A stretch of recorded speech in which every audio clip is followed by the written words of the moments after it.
Salut tout le monde, j'espère que vous allez bien. Alors, aujourd'hui, on va faire une petite mise à niveau sur l'ensemble R et ses sous-parties. N'oubliez pas de vous abonner et d'activer la cloche de notification. Pensez aussi à cliquer sur le petit pouce bleu là. Ça nous fait énormément de plaisir. Alors, voici comment va se dérouler notre mise à niveau. On va commencer d'abord par introduire, vous expliquer un peu les enjeux. Ensuite, on parlera de l'ensemble N et de Z. Je pense même qu'on va parler N et de D suivi de Z et de grand D. Ensuite, on parlera de l'ensemble Q, puis de l'ensemble Q bar, et enfin de l'ensemble R, l'ensemble des nombres réels. Alors, ce qui nous motive à faire ce cours, c'est que, ou bien cette présentation, c'est que on a remarqué que la majeure partie d'entre vous, bien que vous ayez déjà eu l'habitude de travailler avec tous ces ensembles-là, vous avez tendance à oublier certaines notions avant de venir. Et peu sont ceux d'entre vous qui vont repartir, essayer de revoir les choses depuis la sixième et faire la différence qui existe entre les ensembles. Ou bien même de se cultiver et d'essayer de voir pourquoi ces ensembles-là, en fait, pourquoi l'ensemble des entiers naturels, puis l'ensemble des nombres décimaux arithmétiques, puis l'ensemble Z, puis l'ensemble des nombres décimaux relatifs, et tout ça. Donc, pourquoi tous ces ensembles-là et comment est-ce que ces ensembles-là ont été créés et selon quel ordre chronologique? Alors, on va commencer par l'ensemble des entiers naturels. Naturellement, ce sont les ensembles qu'on utilise pour compter, pour dénombrer. Donc, si je dis il y a combien de personnes dans cette salle, si la salle est vide, vous partez, vous me revenez et vous dites que oui, il y a 0 personne. Il y a combien de personnes dans cette salle? Il y a 1 personne, 2 personnes, 3 personnes, jusqu'à 1 million de personnes. Alors, donc, l'ensemble des entiers naturels, sont les ensembles qui concernent seulement les unités. Quand l'unité ici est une personne, eh bien, on parlera des personnes. Et on ne découpe pas les choses, en fait. On ne découpe pas l'unité. On parle des choses en entier, comme son nom l'indique. En entier, on prend les choses entièrement. Pas besoin de scinder quelque chose en deux. Alors, on ne scinde pas l'unité en 2, en 3, ainsi de suite. Donc, entier naturel. Et c'est naturel, hein? Même quand l'homme n'a pas encore commencé à compter, il savait que quand tu lui mets 2 bananes, tu lui mets une banane de l'autre côté. À moins qu'il soit une poule, il prendra les 2 bananes. Maintenant, si les bananes sont de même taille, s'ils représentent les mêmes unités, bien sûr. Donc c'est naturel, c'est des choses qui sont naturelles, que l'homme a vu naturellement, n'a pas besoin de se poser des questions pour dire 1, 2, 3, 4, 5. C'est juste des appellations qui changent. Alors, je donne quelques exemples d'entiers naturels. Il y a 1 d'abord, il y a 5, il y a 33, il y a 100, il y a 12, il y a 0 aussi. J'ai dit 1, mais il y a 0 qui est un entier naturel. Je vais en profiter pour faire la différence entre nombre et chiffre. Alors, les entiers naturels, je peux les représenter ici sur une droite. 0, 1, 2, 3, 4, 5, 6, 7, 8, 9. Les 9, les 10 valeurs là, c'est ce qu'on appelle des chiffres. Ce sont des chiffres. C'est ça que l'arabe utilise, ou bien de manière générale, les Français utilisent pour désigner les nombres. Donc, quand, par exemple, je donne un exemple. Si je prends 5 mangues, par exemple, en français, 5 mangues signifie 5 mangues.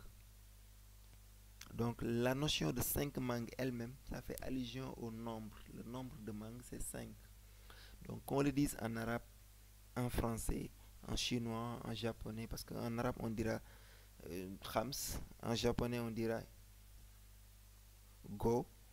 Et en français, on dira 5. Mais n'empêche, le nombre est le même. Maintenant, selon les terminologies, ou bien selon les langues, ou bien les cultures, le chiffre peut changer en fait. Alors, en français, on utilise les chiffres de 0 à 9. Mais par exemple, en romain, les chiffres s'utilisent. Il y a la barre qui signifie 1, mais pour écrire 2, il n'y a pas un chiffre particulier pour écrire 2. Il faut combiner les deux barres là. La barre, il faut l'écrire 2 fois pour désigner 2. Pour 3, il faut écrire la barre 3 fois. Pour 4, il faut écrire une barre et un V.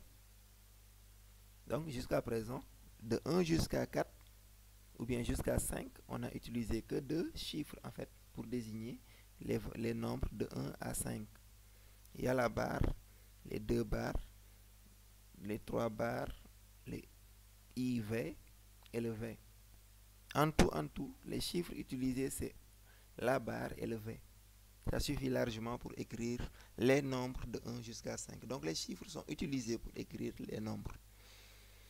Vous pouvez voir les choses comme ça. Les chiffres sont utilisés pour représenter des nombres. Et les chiffres changent d'une langue à une autre, mais le nombre en tant que tel, c'est la valeur, ça ne change pas. Alors, les entiers naturels, on peut les mettre sur une droite graduée, 0, 1, 2, 3, 4, 5, 6. Mais au fil des temps, l'être humain se rend compte que quand on donne 3 mangues, ou bien 3 choses en fait, 3 unités à 2 personnes, ils doivent se partager ça. Chacun va prendre une unité, mais il restera une autre unité. Donc l'unité sera obligée d'être cassée en 2. Par conséquent, 3 divisé par 2, 3 vous partagez ça en 2. Le résultat c'est 1,5. Donc entre le résultat n'est pas encore, c'est-à-dire ce qu'on essaie de dire, c'est que le résultat est supérieur à 1 mais n'est pas encore arrivé à 2. Donc entre 1 et 2, il y a une valeur qui peut être là qu'on appelle 1,5. Et ça, les nombres entiers naturels n'ont pas tenu ça en compte. Et ce sont les nombres décimaux arithmétiques qui vont tenir ça en compte. Donc les nombres décimaux arithmétiques sont les nombres à virgule.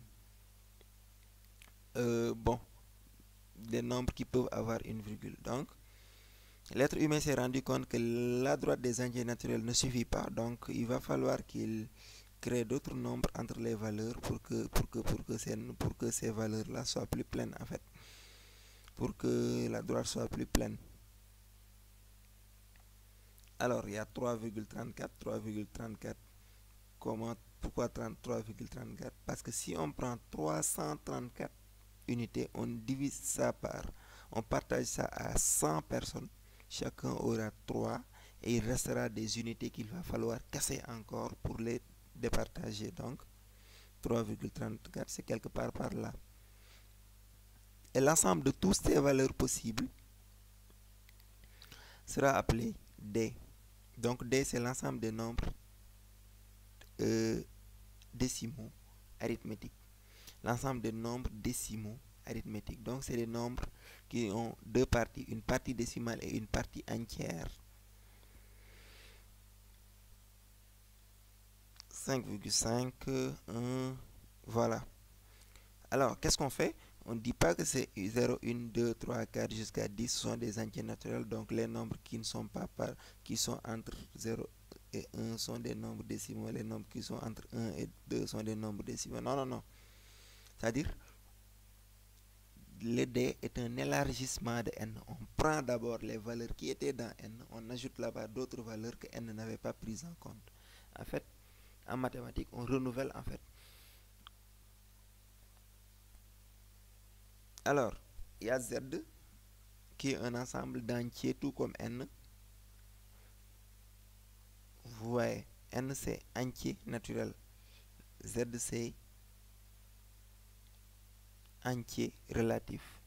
Pourquoi entier relatif? Parce que l'être humain s'est rendu compte que quand il y a une histoire de dette, de prêt, ainsi de suite, de gains, de pertes, ainsi de suite, il est nécessaire d'utiliser une autre chose qui est relative, en fait, qui est relative à celui qui perd. Par exemple, si je te donne 2 billes, tu gagnes 2 billes, mais moi je perds 2 billes. Comment symboliser ça?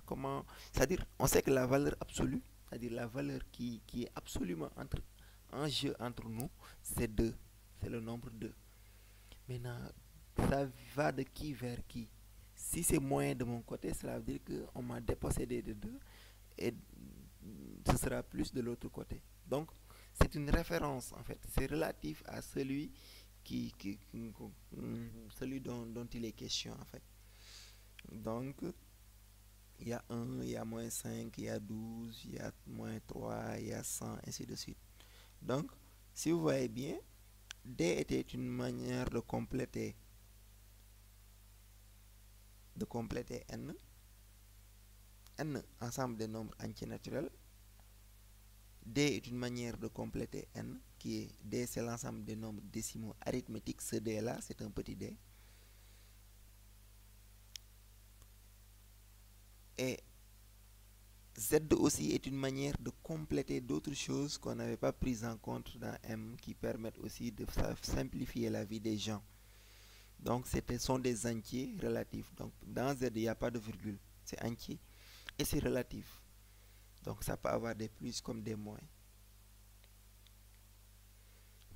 Comme vous le voyez au niveau de cette droite, il y a moins 5, moins 4, moins 3, moins 2, moins 1, 0, 1, 2, 3, 4, 5. Donc Z généralise ou bien c'est une extension de N. Mais Z ne prend pas en compte les nombres avec virgule. Vous voyez?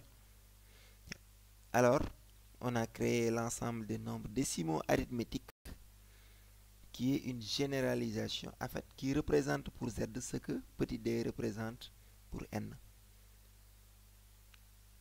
J'ai dit arithmétique, je voulais dire relative. Hein? Relative, c'est quand il y a plus ou de moins. Encore, je répète, il y a les nombres entiers naturels, décimaux arithmétiques, entiers relatifs, décimaux relatifs. Entiers naturels, décimaux arithmétiques, entiers relatifs, décimaux relatifs. Et si vous remarquez bien, il n'y a pas un lien direct entre D et Z. C'est complètement différent. C'est deux choses qui ne sont pas imbriquées. Z est là pour compléter N, ou bien pour étendre M, pour N, pour élargir N. Z est là pour élargir N, alors que D est là pour compléter N.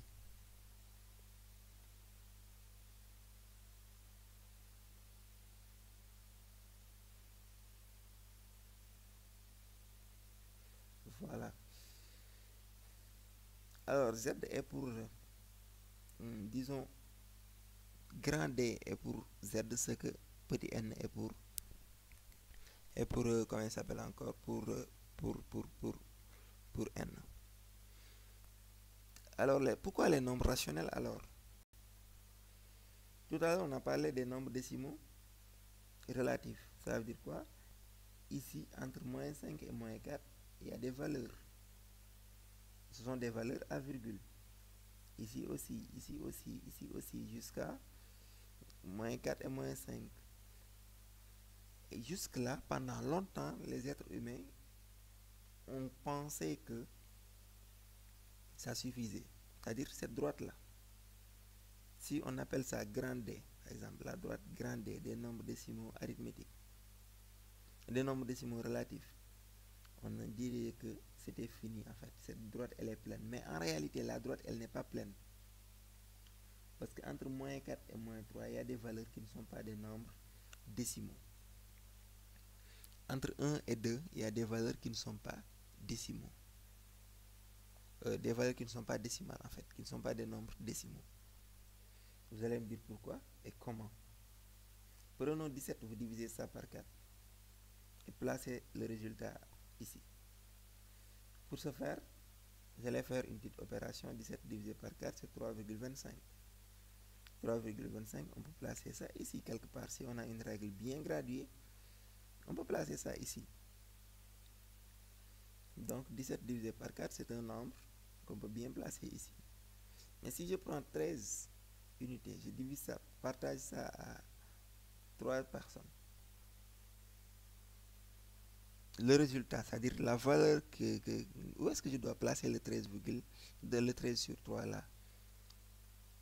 Si on essaie de placer ces 13 sur 3 là, où est-ce qu'on doit les placer ces 13 sur 3 là? Vous êtes tenté de faire comme tout à l'heure, 17 divisé par 4. Alors on va faire 13 divisé par 3. 13 divisé par 3, ça donne combien? 4,3333. Et là, vous rencontrez des problèmes parce que 4, c'est là, mais 4,33333333 là, infiniment, vous ne pouvez pas placer ça. Il n'y a aucune règle assez bien graduée pour placer ça directement. Alors, ça devient un problème, ça devient problématique. Et pourtant, c'est bien un nombre qui doit être placé. Parce que si je place 13 à 3 personnes, c'est bien une valeur qui est raisonnable, qui est rationnelle. Tout ce qu'on sait, c'est que ça se trouve entre deux nombres décimaux. Le 4,33333, ainsi de suite. Ça se trouve entre 4,3 et 4,4. Ça se trouve entre 4,3 et 4,4.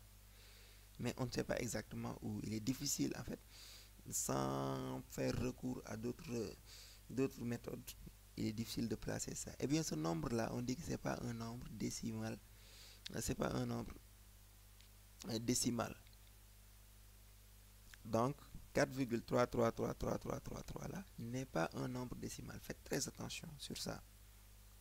Pourquoi? Parce qu'un nombre décimal a une partie entière et une partie décimale finie. Par exemple, ça c'est un nombre décimal. Mais ça, c'est pas un nombre décimal. Donc, au niveau des fractions, il y a des nombres. Il y a des fractions qui ne sont pas des nombres décimaux. Automatiquement, on sait qu'entre 3 et 4, il y a une valeur qui n'est pas dans grand D. Donc, le grand D, en réalité, ce que beaucoup de gens ont cru depuis des siècles, c'est que grand D était complet. Mais en réalité, le grand D n'est pas complet. Il y a des valeurs qui ne sont pas dans grand D. Alors, il y a aussi cette valeur-là qui n'est pas dans grand D. Si vous faites l'opération par vous-même, vous allez voir que le résultat, c'est moins 1,2, 1, 4, 2, 1, 4, 2, 1, 4, 2, 1, 4, infiniment. Donc, ce n'est pas un nombre décimal. Eh bien, ces nombres-là qui ne sont pas des nombres décimaux, on a jugé nécessaire encore d'élargir grand D et de créer une autre notation qui va prendre en compte ces nombres-là. Et on a créé l'ensemble Q. Q pour dire l'ensemble des nombres rationnels. L'ensemble des nombres rationnels sont des nombres qui sont raisonnables mais qu'on n'arrive pas... Bon, qui sont raisonnables en fait de manière générale. Et c'est à cause de ces nombres-là qu'on a créé Q. Encore une fois, ça c'est bien dans Q. Il est dans D mais il est bien dans Q. Pourquoi? Parce que Q n'est pas là pour effacer D. Il est là pour compléter D en fait. On prend les valeurs qui étaient dans D, on les complète avec Q pour dire que maintenant, cette droite-là, on avait dit que c'était D. Eh bien, il y a des valeurs qui n'appartiennent pas à D. On crée Q. Donc, cette droite-là, c'est la droite des nombres rationnels. Donc, comment on définit Q? Q, c'est, voici la définition. Un nombre est dit rationnel s'il peut être écrit sous forme de A sur B, c'est-à-dire sous forme d'une fraction. Vous avez vu que ces nombres-là qu'on a vu tout à l'heure, c'est à cause des fractions qu'on les a connues. Donc, on a dit tout ce qui est une fraction, tu es dans Q. Aussi simple que ça. Donc, toutes les valeurs qui sont sous forme de fraction sont dans Q. Naturellement, donc, les nombres qui étaient dans D sont dans Q parce que ce sont des nombres à virgule avec des parties décimales finies. Par exemple, 3,25 c'est écrit sous forme de fraction. Il y a aussi quel nombre? Par exemple, moins 5,54 peut s'écrire sous forme de fraction. On aura moins 554 divisé par 100. Et on aura bien donc une fraction moins 554 sur 100. Donc, un nombre rationnel, il faut bien noter ça. Cette définition, elle est très importante. Un nombre est dit rationnel s'il peut être écrit sous forme de fraction, a sur b, avec a un entier naturel et b un entier relatif. Ce qu'on essaie de dire, c'est que a et b sont des entiers. Eh bien, l'étoile là, ça veut dire tout simplement que le b ne peut pas être nul en fait. Le b, s'il est nul, une fraction, le dénominateur d'une fraction ne peut jamais être nul. Donc, a et b sont des entiers. J'aurais pu dire a est dans n, et b, a est dans z, et b dans z étoile. Ça, c'est possible, parce que z est z étoile, parce que déjà, si sont tous les deux négatifs, les signes vont se simplifier. S'ils sont tous les deux positifs, c'est bon. Si le A est positif et le B est négatif, le moins du A là, on peut le descendre vers le bas. Parce que c'est une fraction, le moins est flexible. Ainsi de suite. J'aurais pu aussi dire que A est dans Z et B dans N étoile. A dans Z, B dans Z étoile, A dans N, B dans Z étoile, ainsi de suite. Ce que j'aurais pas pu dire, c'est que A est dans N et B dans N. Dans ce cas-là, je ne prends pas en compte les entiers avec le signe moins, alors que Q doit les prendre en compte. Donc Q est l'ensemble des nombres rationnels. Et un petit théorème qui récapitule tout. Je vous avais dit que petit d et z, il n'y a pas un lien direct. N est inclus dans z. N, c'est l'ensemble des entiers naturels. Z, c'est l'ensemble des entiers relatifs. Et pour tenir en compte les nombres à virgule, on prend D. D, c'est Z, mais avec, il y a ces Z avec les valeurs qui sont entre les nombres, entre les éléments de Z. Et après, on s'est rendu compte que toutes les valeurs ne sont pas dans D. On a créé Q, donc l'ensemble des fractions. Donc, théorème 2. Les nombres rationnels ont une partie décimale finie ou périodique à partir d'un certain rang. Les nombres rationnels ont une partie décimale finie ou périodique à partir d'un certain rang. Exemple, 23,13 est un nombre rationnel parce que ça peut s'écrire sous la forme 20. Pour l'écrire sous cette forme rationnelle, on met 23. 2313 divisé par 100. Donc, vous voyez que si ce qui est après la virgule est fini, vous voyez que c'est fini. Donc, on peut l'écrire sous forme de fraction. Il y a 4,3333333333333. La différence entre ça et ça, c'est que ça, c'est pas un nombre décimal, mais c'est un nombre rationnel. Pourquoi? Parce que ça peut être écrit sous forme de fraction. Vous pouvez vérifier, 13 divisé par 3 va vous donner ça. Il y a 23,35, 25, 25, 25, 25, 25, 25, 25. Ou bien disons 23,3, 52, 52, 52, 52, 52. Continuellement. Vous voyez que ça, c'est périodique. Je ne sais pas si vous vous rappelez des valeurs, des fonctions périodiques, c'est-à-dire des choses qui se répètent. Il y a 25 qui se répètent une infinité de fois. Ces nombres-là ne sont pas des nombres décimaux, mais sont des nombres rationnels quand bien même. Et on va montrer que ça peut être écrit sous forme de A sur B. Parce que les nombres rationnels s'écrivent sous la forme de A sur B. Donc comment est-ce qu'on va écrire ça sous la forme de A sur B? Vous avez 23,3, 52, 52, 52, 52. Si vous voulez l'écrire sous la forme de A sur B, eh bien vous allez commencer d'abord d'essayer de décaler la virgule là jusqu'à ce que la période apparaisse. Parce qu'ici, ça ne commence pas par la période. On a dit périodique à partir d'un certain rang. Vous voyez le 3 là, il ne fait pas partie de la période. Donc pour nous débarrasser, pour faire apparaître la période, on va multiplier cette valeur là par 10. Donc si vous multipliez par 10, vous voyez que multiplier un nombre par 10 revient à déplacer sa virgule vers la droite. Donc voici le résultat. Mais c'est pas fini. Alors, on va aussi essayer de déplacer la virgule encore la longueur d'une période. On veut déplacer ça jusqu'à prendre au moins une période. Donc c'est la valeur qui est là. On va déplacer la virgule jusqu'à prendre en compte au moins une période. La première, déjà le 3 est constant. Et on prend 52 parce que la première période c'est 52. Donc ici pour ça il va falloir multiplier ça par 1000 comme ça. La virgule sera déplacée de combien de rangs? De suffisamment de rangs pour manger au moins une période. Alors si vous voyez bien,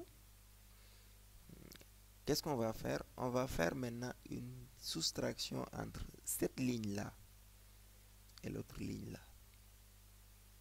Suivez bien, on fait une soustraction entre cette ligne et cette ligne. Donc, la deuxième ligne, c'est là, et la première ligne, c'est là, du moins leur premier membre. Et pour faire la soustraction, la deuxième ligne, voici sa valeur, et la première ligne, voici sa valeur. Mais ce que vous remarquez, c'est que ici, la partie décimale est constituée de 52, 52, 52, 52, une infinité de fois. Ici, la partie décimale est constituée de 52, 52, 52, 52, une infinité de fois. Donc, si on fait soustraction des parties décimales, il reste 0.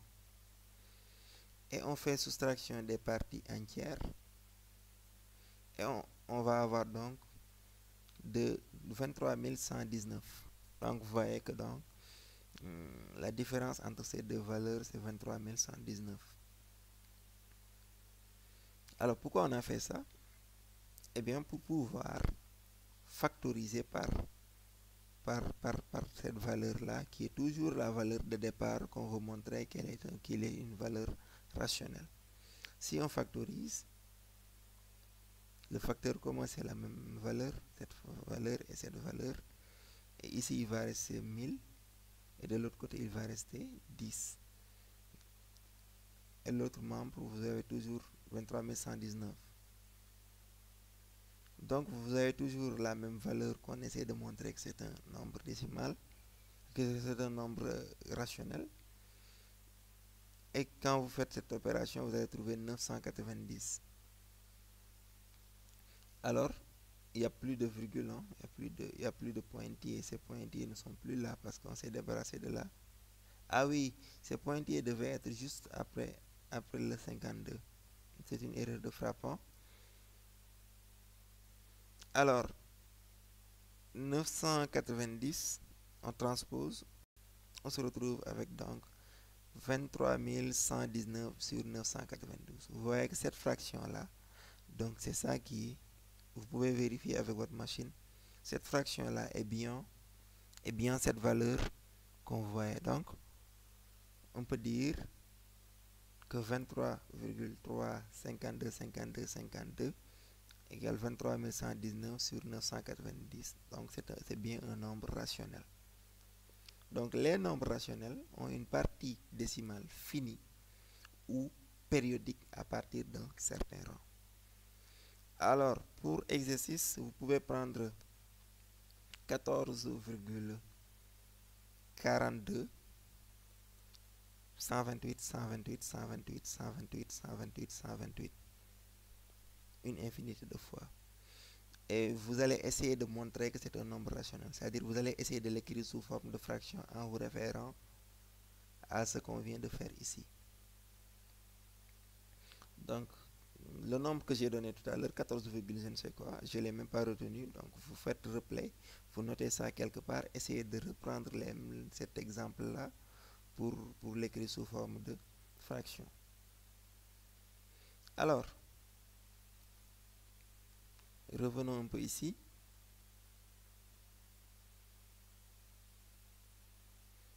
On avait dit que il y a des fractions qui ne pouvaient pas être là, donc on a créé l'ensemble Q pensant que comme toutes les fractions sont dans Q, donc cette droite-là, c'est la droite Q. Mais il se trouve que même fraction, il y a des valeurs qui ne peuvent pas être écrites sous forme de fraction. C'est-à-dire les valeurs qui n'ont pas une partie décimale périodique ni finie. Et vous allez voir tout à l'heure. Donc l'ensemble Q bar ne fait pas partie de la liste. On voulait juste montrer que il y a des nombres qui ne sont pas rationnels. Il y a des nombres qui ne peuvent pas être écrits sous forme de fraction. Et ces nombres-là ne sont pas dans Q. Et bien, et pourtant sont sur la droite dont je vous parlais tout à l'heure. Comment on a découvert ces nombres-là? Prenez un carré de côté 1. Alors cette diagonale, ça va valoir quoi? Vous avez fait le théorème de Pythagore. Comme c'est un carré, on a une perpendicularité par ici. Donc d'après le théorème de Pythagore, on a 1 carré plus 1 carré est égal à cette valeur-là qui veut dire x carré. Donc 1 carré plus 1 carré égale x carré. 1 carré plus 1 carré c'est 2. Vous aurez donc x carré égale 2. X carré égale 2 veut dire que x égale donc racine carrée de 2. Donc vous avez cette diagonale-là, d'après le théorème de Pythagore, vous aurez racine carrée de 2. Donc vous voyez que c'est géométrique, c'est de la géométrie. Cette ligne existe bel et bien, parce que le carré de côté 1 existe. Donc son diagonale existe. Mais la longueur de cette diagonale-là est un nombre qui vaut racine de 2.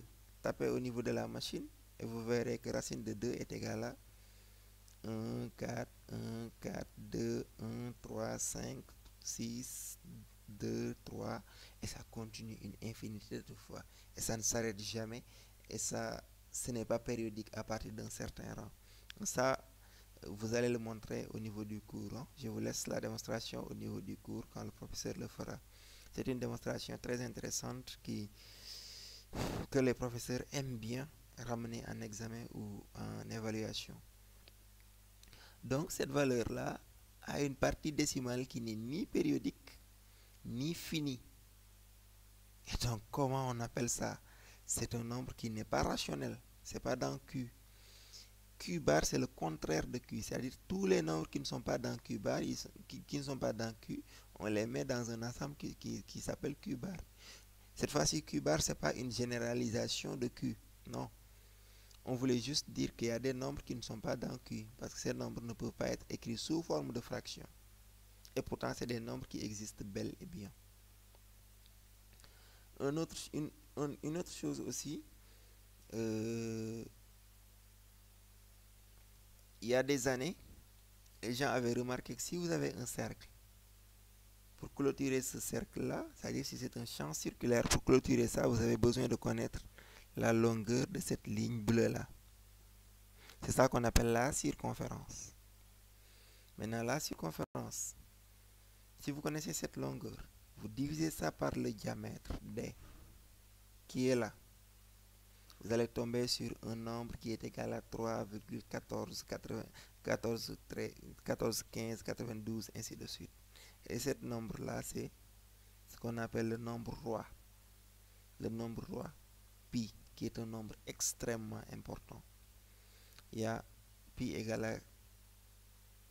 non, j'ai fait une erreur. C'est 3, j'ai oublié le 3,14, 15, 92, 65, 35. Et il y a une infinité de valeurs qui viennent après la virgule et qui ne sont ni périodiques, ni finies. Voilà. Pi, c'est comme ça. Il est comme racine de 2. Donc, pi est un nombre irrationnel. Et il est obtenu, n'importe quel cercle vous allez prendre, vous connaissez la circonférence, vous divisez par le rayon, vous allez trouver pi. Donc, définition, Q désigne l'ensemble des nombres irrationnels, c'est-à-dire les nombres qui ne sont pas rationnels, comme racine de 2, comme E exponentielle de 1, exponentielle de 1, c'est E. Comme pi, ainsi de suite. Il y a tellement de nombres irrationnels. Et ils sont au niveau de la droite dont je vous avais parlé là. Cette droite-là.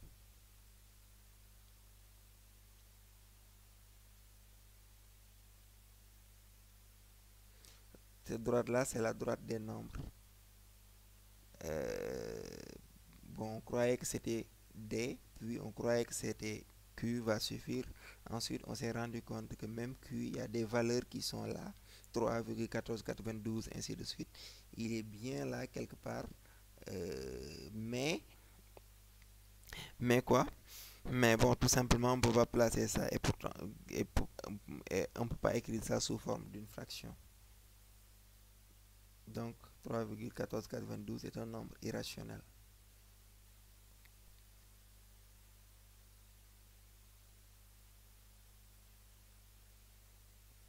Voilà. Et maintenant, ils sont fatigués. Ils ont dit quoi?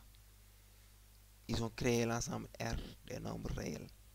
Donc, tous les nombres qu'on a vus jusque-là, c'est-à-dire, rappelez-vous qu'on s'est limité à Q tout à l'heure. La droite on avait dit que c'était Q. Mais on s'est rendu compte qu'il y a des nombres qui ne sont pas dans Q. Alors, l'ensemble des nombres qui sont dans Q et qui ne sont pas dans Q sont ces nombres-là qu'on appelle l'ensemble des nombres réels. Donc, R, c'est l'ensemble des nombres rationnels et les nombres irrationnels. Donc, voilà. Merci de votre attention. Donc, essayez de revoir la vidéo et comprendre les concepts surtout parce que c'est à la base de ces concepts-là que vous allez pouvoir faire votre cours normalement et ne pas avoir de problème plus tard. Merci.